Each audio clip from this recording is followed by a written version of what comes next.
शीपवरती डिनरनंतर एक स्वीट द्यावं लागतं, म्हणून आज आम्ही गाजराचा हलवा बनवतोय। सहसा शीपवरती गाजराचा हलवा कोण बनवत नाही, कारण शीपवरती गाजर लिमिटेड येतात आणि टाईम पण खूप लागतो। पण आमच्याकडे गाजर पण खूप आहेत आणि टाईम पण खूप आहे। तर नमस्कार मित्रांनो, मी आकाश भाटकर काम करतो शीपवर। हलव्यासाठी मी 4-5 किलो गाजर घेऊन आलोय। त्यांना आधी मी पील करतो। बिना पील करता पण डायरेक्ट ग्रेट करू शकतो, पण पील केल्यावरती चांगला हलवा बनतो। तर आता सर्व गाजर पील करून झालेत, आता यांना मी ग्रेट करून घेतो।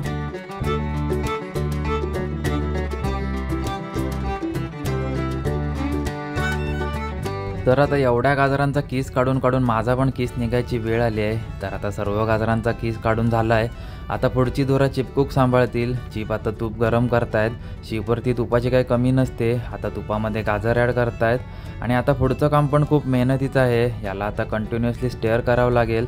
तर प्रॉपर स्टेअरिंग नाही केलं तर खालून तो हलवा जळेल आणि एवढी केलेली मेहनत फुकट जाईल।